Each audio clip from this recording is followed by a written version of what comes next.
Hi everyone, annyeong, that means hi in Korean. I'm Christine with Kimbap TV, empowering you to live a happier and safer life, especially if you're a fellow domestic violence survivor. I usually post a new video on Mondays and Thursdays, but this week I wanted to make an exception because today is a very important day. June 27th is PTSD Awareness Day. And as a domestic violence survivor, this is perhaps one of the biggest hurdles in life that I've had to overcome. And this topic kind of kept coming up and again and again. And I wanted to stop avoiding it. And I just wanted to talk about it for a little bit, just in case there is somebody out there that happens to watch my videos that, they need to hear this. I just came back from anchoring COVID-19 Today, a news show at Torrance City Cable, where I started working full-time recently. And so while I'm still feeling empowered in my Donna Karen dress from DKNY Citadel Outlets, I'm like, okay, let's do this. And then let's just wash all of this away and enjoy some time with my husband. I'm still working while I'm filming this, and so I'm taking a little break. PTSD. It is something that I really didn't care about, like at all. I couldn't relate to it. I thought it was something that only people in the military experience when they were in war and things like that. How ignorant, right? And then when I became a domestic violence survivor, after I survived my most horrific experience of being physically assaulted and sexually assaulted, I had to go to a therapist. My doctor actually strongly recommended that I go to a therapist. And when I went to therapy, that is when I discovered that I had PTSD. It stands for post-traumatic stress disorder.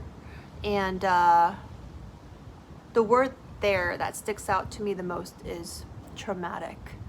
I unfortunately dealt with a lot of trauma, and as a result of it, it just didn't leave my mind. And this is my personal experience with PTSD. I would have constant nightmares.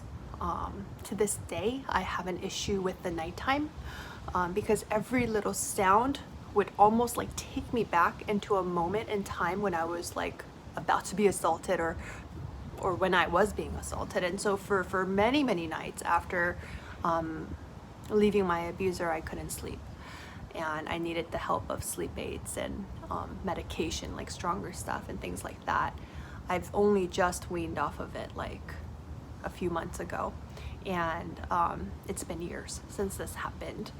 I think what I hate about PTSD for me was just that like there was no end date, you know what I mean? Like when I was physically assaulted, I had a lot of bruises and contusions and just marks, physical marks that healed over time. But what happens in your mind, it doesn't heal as quickly, and there really is no timeline on if it'll ever go away. A lot of the PTSD stems also from the physical trauma I endured.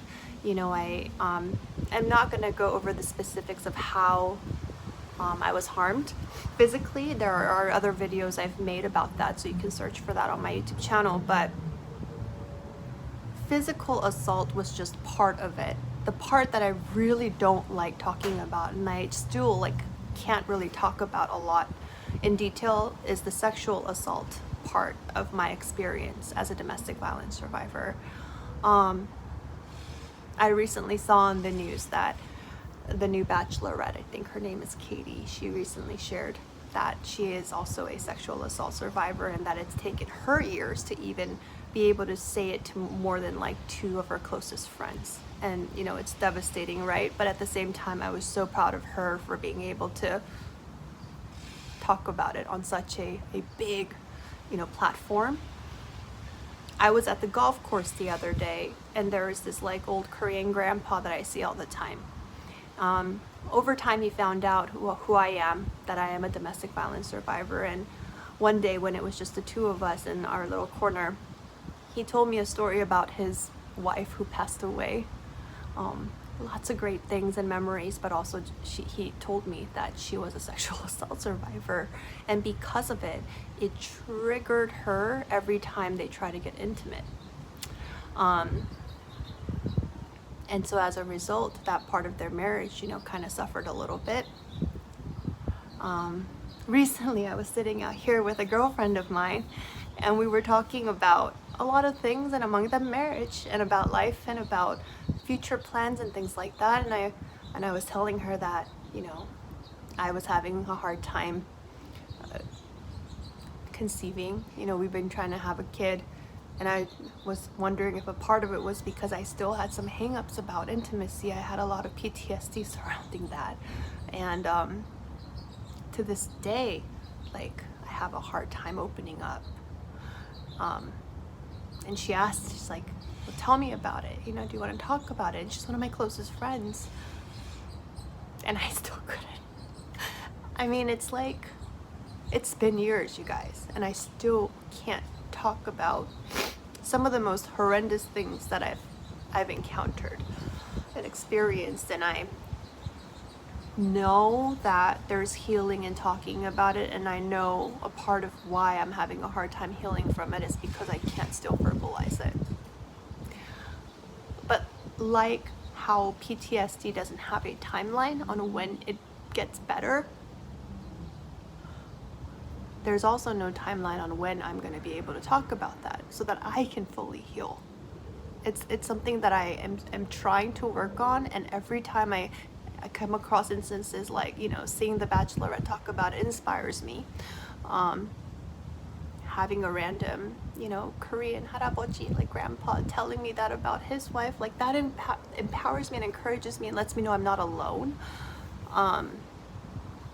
And having a friend just cry with me because she could see the hurt in my eyes as I'm crying because I can't process it out loud with her, still in a way that,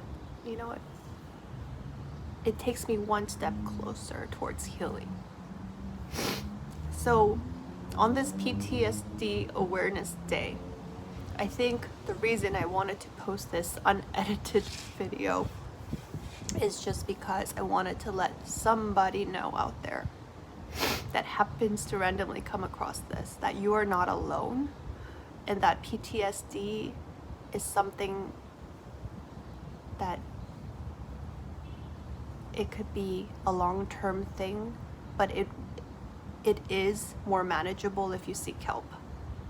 I know how uncomfortable it was for me to even talk to my therapist about certain things, but doing so, I think, did wonders in helping me to get better, at least to this point. I've had people come up to me and tell me that they're trying to help loved ones who have survived sexual assault and domestic violence, but because their experience led them to just totally clam up and close up and not seek help, they're stuck in that time, and they can't truly move on, and they can't truly start to experience life after domestic violence, life after sexual assault. I know I'm not the best example of someone that is moving on from PTSD, because obviously, like I told you, I still have a very, very hard time talking about some parts of my experiences, but I'm trying in my own way. And I'm continuing to seek help, and I'm continuing to go to therapy regularly just to check in with, a professional who can continue to guide me even in my baby steps. And so that's what I want to communicate. You're not alone, and take that leap of faith and reach out for help from a professional if at all possible. If you can't afford therapy, there are nonprofits out there with counselors. There's a bunch of resources that I can put some links to on my description, but it's just so important. To this day, I am having regular issues, like I said, with intimacy with my husband, with just the ability to process everything still in my own mind, to be able to share that part of my story.